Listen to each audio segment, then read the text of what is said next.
What's up? How we doing? Welcome into the Wilberandgold Show on a Tuesday. I am your host, Will Dalton, a.k.a. Wilberandgold, and it is a pleasure to be with you here. 2/22/22, February 22nd, 2022 is the date. So glad to have you with us. I was about to say, you know what? It's a beautiful day anyway because it's all in how you look at it up here.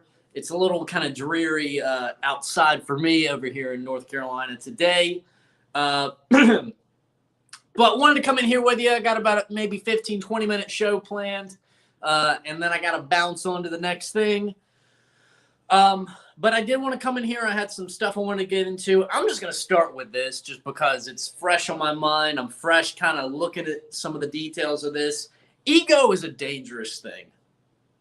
Ego is a very dangerous thing when it comes to, hell, Cowboy fans, you know this.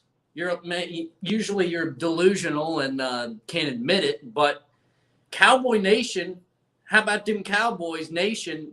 You know this just as well as anybody deep down, even though you don't want to admit it. The reason you've been garbage for the last 26 years now, and you'll continue to be garbage until changes are made in this position, is because Jerry Jones can't get out of his way, which means he ain't going to get out of your way if you're a Cowboy fan, or if you play for the Cowboys, or if you work for the Cowboy organization. He's not going to get out of your way because his ego is about as big as a Death Star. I'm going to go there since I'm a Star Wars fan. I was about to say he's big as a house, and then I decided to go Death Star. Very happy I went that route because it was much more fun to say.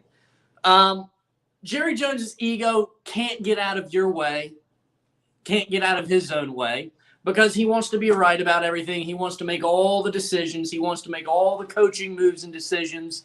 And ultimately, he wants to be right about everything. I mean, that's why when you look at the Rams, who just won the chip, I mean, they spent a lot of money to put that team together. They had to go get Matthew Stafford. They had to go get Von Miller. They went and got OBJ.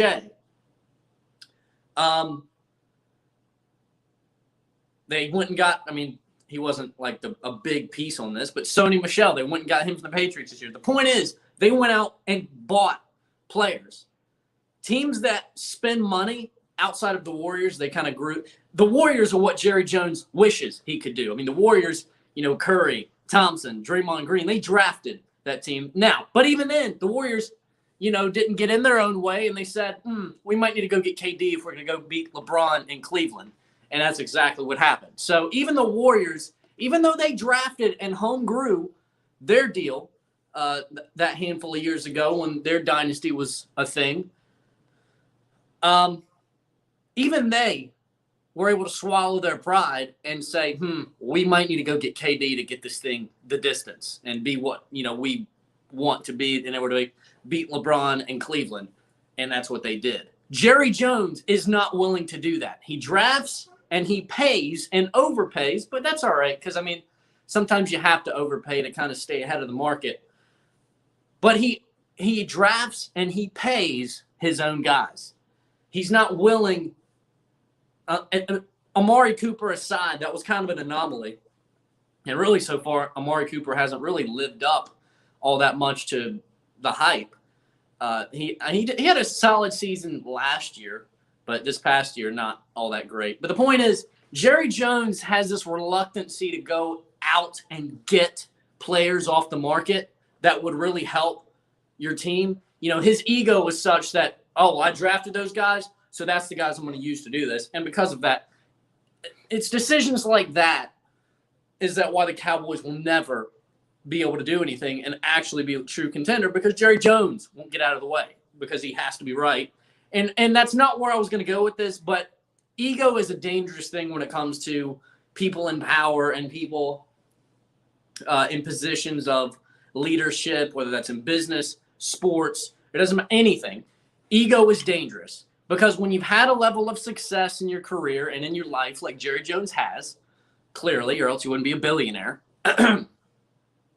you tend to think you've got all the answers, and you tend to think, all right, well, if I've done this, I can, I'm right. I'm going to be right about everything.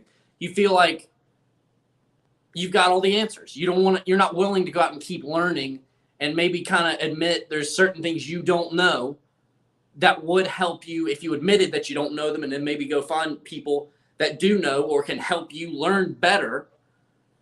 You actually might get better and get more success and more achievements, but your ego is such that you won't do that. And the build up to this has been massive, but where I was going with this, if the Pittsburgh Steelers GM, I don't remember his name, but if he really, really thinks that Mason Rudolph is the guy to lead the Steelers into the future,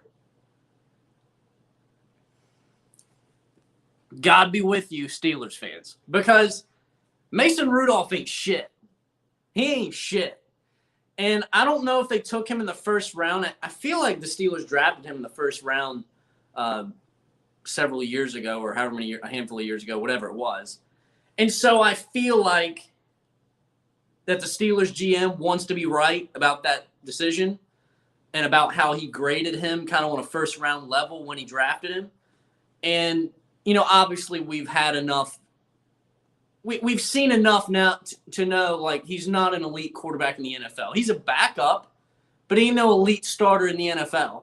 And you might have thought he could be that and could be the successor to Ben Roethlisberger when you drafted him.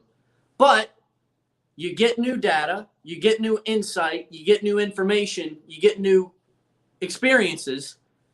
You should alter your beliefs and perspective accordingly. But again, ego, be it Jerry Jones or be it the Steelers GM thinking Mason Rudolph is the future for the Steelers because he originally thought that, and it's been clearly proven that that's probably not the case. Me personally, I think Dwayne Haskins is better than Mason Rudolph, and I think you should give him a legitimate look, because I thought Dwayne Haskins looked pretty good in the preseason last year. And I get it, it's just the preseason, but hey, if that's all you've got to go off of, and you got to learn behind Big Ben for a year, I think you need to give Haskins a legitimate look, or go to the fucking market. But don't let your ego get wrapped up in the fact that you once thought that Mason Rudolph was a legitimate elite quarterback and could be the future of the Steelers after Big Ben retires. And now that that's clearly not probably the best idea, don't be stuck in your ego just to don't be hard-headed. Don't do that. Don't put Steeler Nation through that. So it's going to be a very interesting offseason in Pittsburgh, to say the least. Let's go here.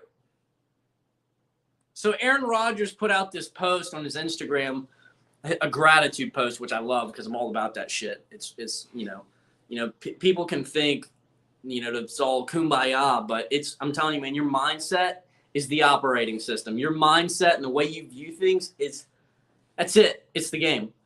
And how you view things, you're gonna see things that way. How you view things, your mind is gonna feed you more of that. And so you can call it kumbaya shit all you want, but I'm telling you, mindset and perspective and gratitude, it's the real shit, man. It's that juice. It's that juicy juice.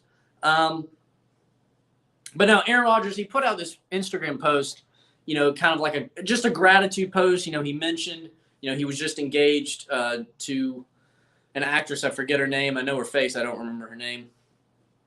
Shailene Woodley, I think that's what her name was.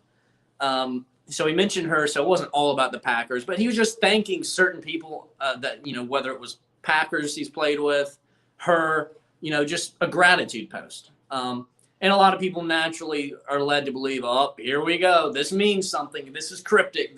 This is him saying, all right, Packers, I'm out. And so we're seeing a lot of that already. Sometimes I get a kick out of watching people like Aaron Rodgers or people like Tom Brady or people like LeBron just play the media like a fiddle, because it's just so predictable, because they know when you're a star of that magnitude, you say and angle something the slightest little way, oh my God, the media is going to run with it for at least 48 to 72 hours. So you're just giving yourself free headlines is what you're doing. And a lot of times I wonder if, some of these athletes, they just do this to kind of see what kind of ridiculous takes and headlines they can get from this. So a lot of people are speculating that this could be a sign that Aaron Rodgers is leaving the Packers.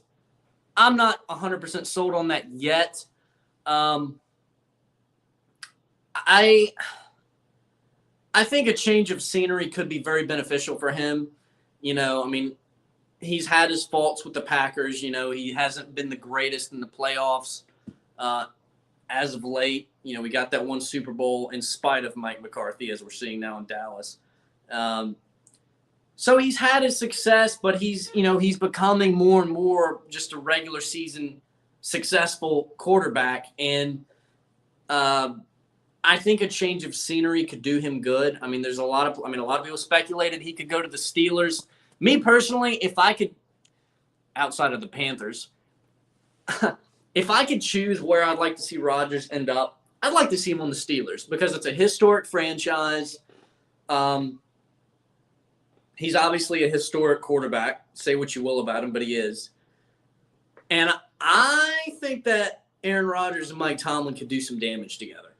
I don't know what the Steelers' offensive line looks like. I don't know what the rest of their team looks like. Juju Smith-Schuster is a free agent. We'll see if he comes back. But in others, I don't know the state of the Steelers. But I know they ain't. They're not bad. Really, the biggest issue they've had over the last couple of years is quarterback play. Big Ben, say what you will. He had a hell of a career. He's a Hall of Famer, but he was a liability the last couple of years, and he just wrote it out. Some would argue he should have retired last year after that bad playoff loss to the Browns, but he had one more year on his contract, and so it was kind of predictable he was going to come back and finish it out.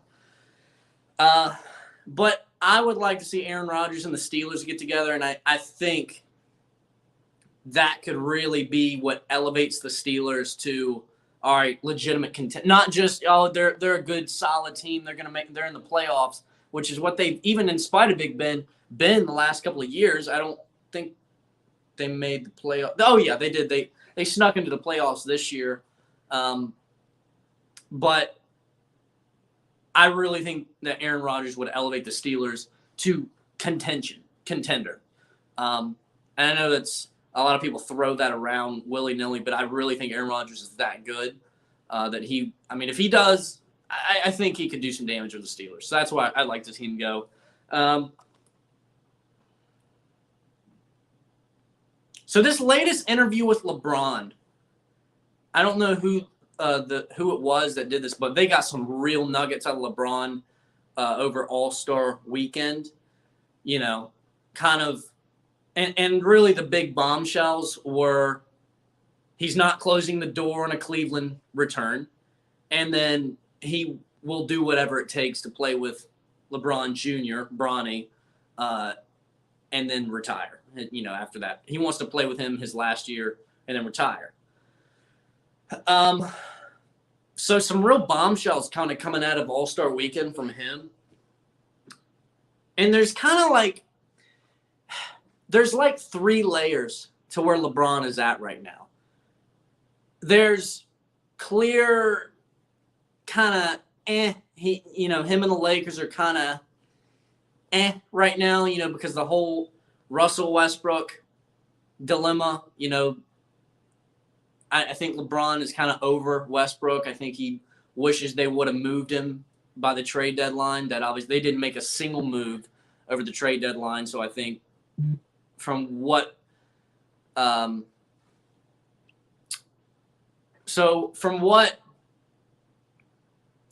so to me, I know I'm kind of rambling on this, and it's because my thoughts on this are so kind of all over the place. So there's kind of three different layers to LeBron's situation right now, especially after the information he gave us this weekend. There's clear what's the word? There's clear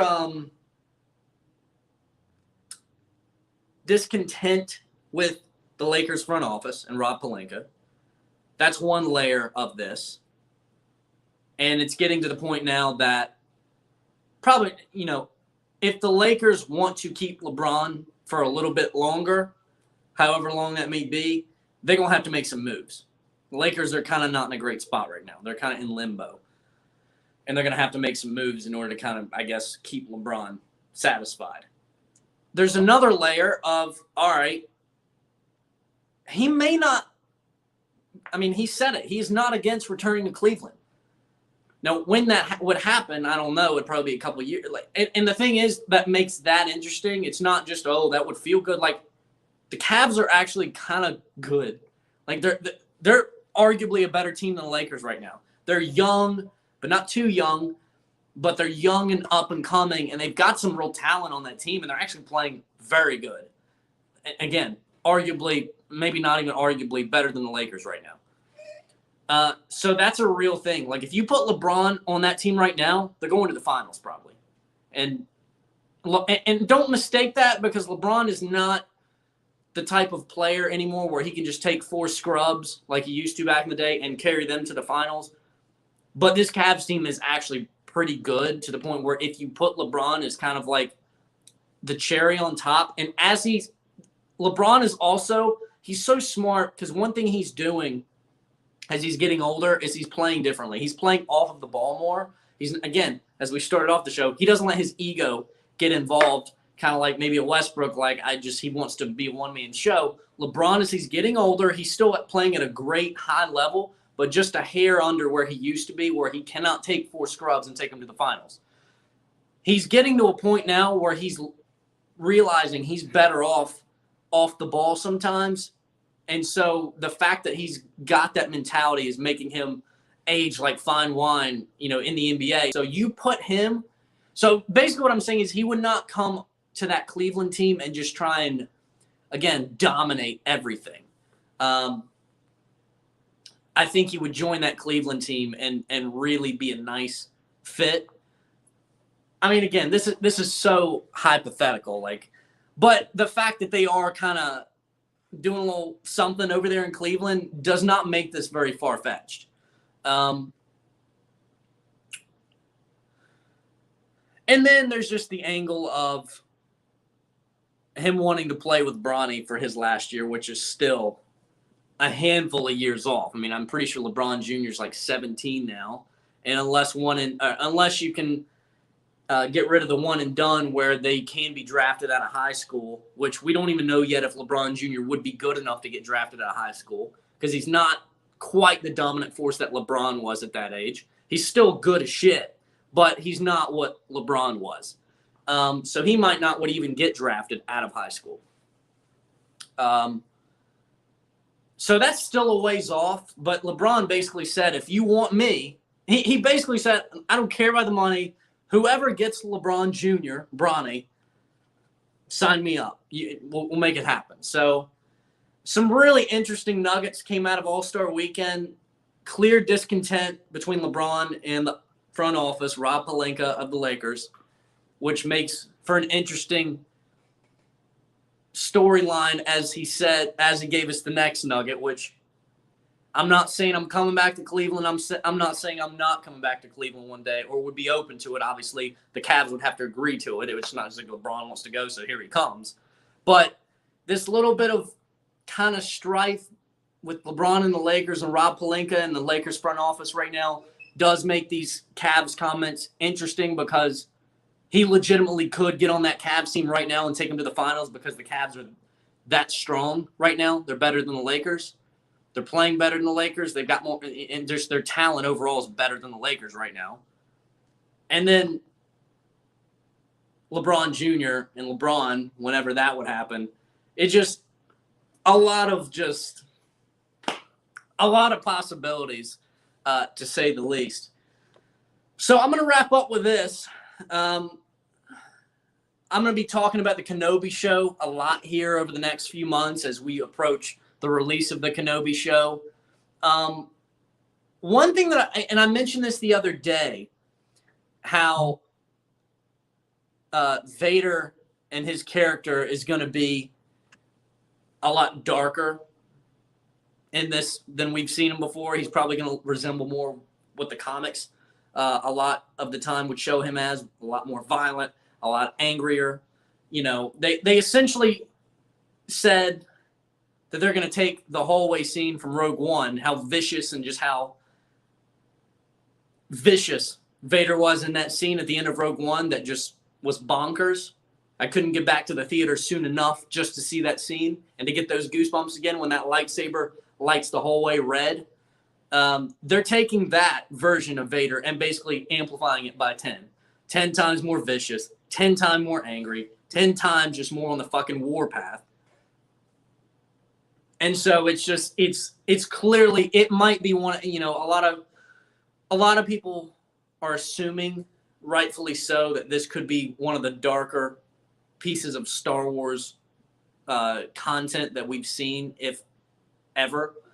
Maybe even darker than Revenge of the Sith. So, and also it's going to be interesting to that point, not only Vader, but it's going to be interesting to see what kind of state Kenobi himself is in, because obviously we saw what kind of state Luke was in Episode 8, you know, after his, I guess, kind of failures and kind of dwelling and wallowing in exile on that. It's going to be interesting to see what kind of state Kenobi's in. Obviously, he comes to terms with things by Episode 4, but that doesn't necessarily mean he might not be struggling with some things at the time of the Kenobi show, which is about 10 years or so after Episode 3. And, you know, Episode 4 is about, I guess, 20-ish years after Episode 3 or so. So, hell, Kenobi might be in a dark state. Maybe, maybe not. It's going to be interesting to see that. And kind of how he's coping with it. And I tell you something else I'm interested to see, because from what I understand, the final duel between Kenobi and Maul that we see in Star Wars Rebels, where Kenobi beats him, that's 8 years after, or this is 8 years before that happens in Rebels. So there's probably a good chance that we see Maul in this. I feel like there's a good chance we get Maul. I just got a gut feeling about that. I don't know. Yeah. I mean, how dope. I mean, everybody's excited to see Kenobi and Vader clash sabers again.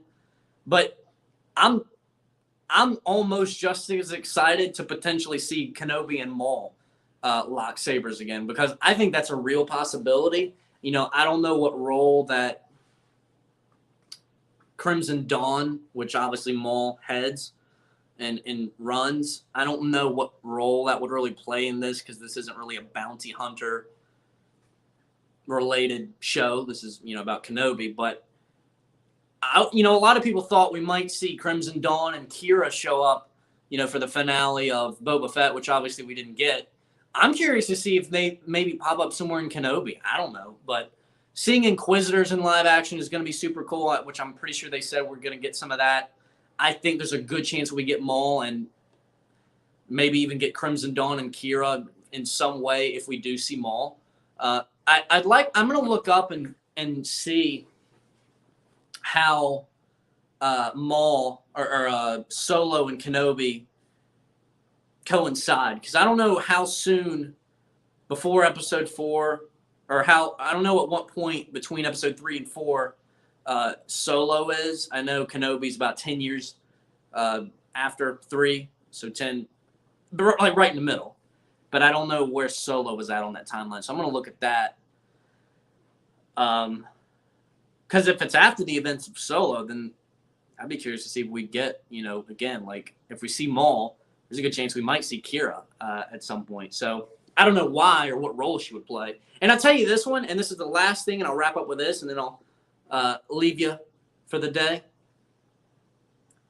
I think there's a chance we get Asajj Ventress. So, and I'll tell you why. And this may have already been confirmed, but I don't think it has, or else I probably would have seen it. All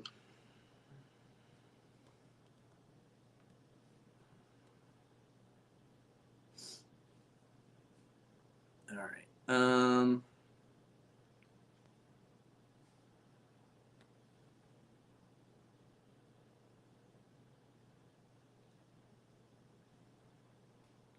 So Indira Varma, I think that's how you pronounce her name, is going to be in Kenobi. And if you don't remember, if you're a Game of Thrones fan, you know this. She played Ilaria Sand, the significant other of Oberyn Martell, who is, oddly enough, the Mandalorian, or the actor that plays the Mandalorian in Star Wars. The Red Viper, he was called in Game of Thrones, the guy that the mountain crushed his fucking head like a melon. Ilaria Sand, his significant other, who was the head of the Sand Snakes, as Game of Thrones went on. I'm getting way Game of Thrones nerdy right now. So the actress that plays her name is Indira Varma. I hope I'm pronouncing that right.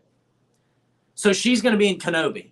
And if this has already been maybe said or confirmed, let me know in the comments. But if I had to guess, I think she could be playing Asajj Ventress, and we could, for the first time ever, be seeing Asajj Ventress in live action. I feel like she's going to be somewhere in this, which would be so badass. I would love to see Asajj Ventress in live action. You know, we finally got to see Cad Bane in live action and all these other characters. So I think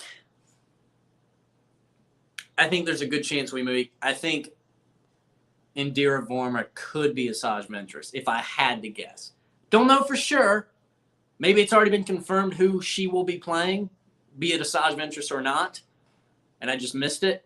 But I think she could be playing Asajj Ventress, which Asajj Ventress and Kenobi, or hell, Asajj Ventress and Vader fighting again. Because remember that epic in the OG Star Wars, Anakin, when he was still a Padawan, in that rainstorm. I don't remember when. That might have been in 03 when that OG Clone Wars came out. That epic duel where Anakin went full Vader on her in the end and kind of started feeling some of those Vader emotions come out for the first time.